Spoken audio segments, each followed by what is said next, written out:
Hi friends, and welcome to another Breakfast with Bacon. I'm Claire and I'm here with Dr. Bacon. Today we're going to talk to you about our new Living the Dream program. Of that, the first pillar is fuel. But first, I want to tell you, he who takes medicine and neglects diet wastes the skill of the physician. What does that mean to you, Dr. Bacon? Wow, I mean that's a Chinese proverb is what that is, a quote. I appreciate you throwing that out there. Well, what that is to me is it's honestly what our society's doing. Is the oil light's on in the car, and you go to your doctor or you go to your mechanic, and they just take black tape and stick it over the top of it and say, well, keep plugging along. So in other words, people aren't getting the nutrients that they need to really actually make the drugs work effectively anyway. In fact, you see a lot of medical professionals out there going, geez, it's just not working like it used to. Well, why? We're becoming more and more toxic because the fuel that we're putting in our body is not getting absorbed or utilized, not to mention the fuel we're putting in is really nothing really nutrient dense anyway. So then how would you suggest that people work on getting more nutrients into their diet? Well, okay, so I don't think it's more about the nutrients, it's more about the absorption and utilization of the nutrients, even though we already know the soils are depleted. Unless you're growing your own food in your backyard, which is still going to be a little bit depleted anyway, because the soils are over the whole world, I guess, pretty much. But what we're talking about is getting in these enzymes. You know that we need pancreatic enzymes, and it's all coming, this new technology about what we need.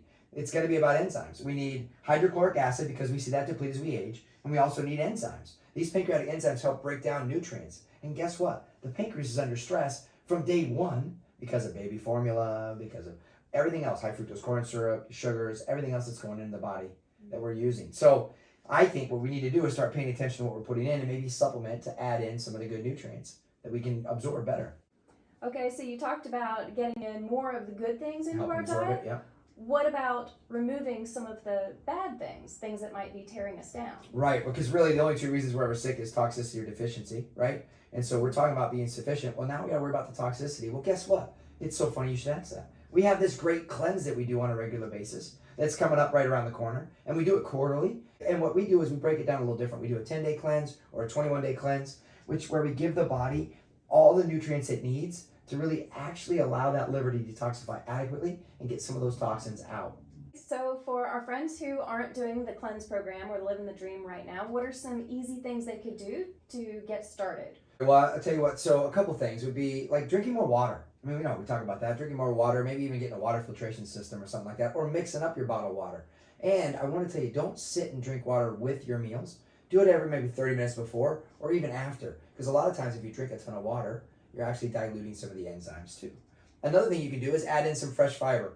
And so what we talk about the fresh fiber is like literally just have that before you start to add in anything else you would eat. Because by adding that in, you're going to get the digestive enzymes up and running and get things ready to process maybe some meat or some organic meat or some free-range chicken eggs or something like that you may be eating on a regular basis. But that gets your body going. In fact, what do you tell people when they go to the restaurant? Well, whenever I see a beet salad on the menu, I like to order that just as another way to get healthy beets in my system. Yeah, right, which is great. Great vegetable for detoxification. Adding in also, for even sufficiencies, why not even add in some sauerkraut or things like that with some good fermented foods? Good fermented foods, yeah. So these are things that they can be doing, and this is part of that program as we kind of hold your hand and walk you through it. Another thing then would be the toxicities. We've got to figure out how to eliminate some of those things, and we got to pin the tail on those toxicities. So if you're drinking a glass of wine every night when you get home or a cocktail every night, maybe we limit that to just a couple nights a week. I mean, start to understand that every time you do this, you're just throwing those toxins in on a regular basis. Maybe even coffee. Yeah, right? Starting your day with 2-3 cups of coffee. I mean, that's a whole lot of stimulants. Yeah, not a lot of good things there. And sugar. I mean, let's kind of see if we can start paying attention, reading labels, and understanding what's in each thing that we're putting in our mouth. I mean, these are all things that we walk you through to kind of get you building and get you going in the right direction. Now, we're not going to give them the whole program, but this is the first one. This is fuel. Fuel is one of the pillars of the four of living the dream. And so hopefully you guys like this stuff. There's a few takeaways. Start those right away. And if you have questions, of course, you can reach out to Claire and I, and we'll help you. We take care of people all over the country. So like this, share this with your friends, and we'll see you guys on the next Breakfast with the Bacons. Thanks.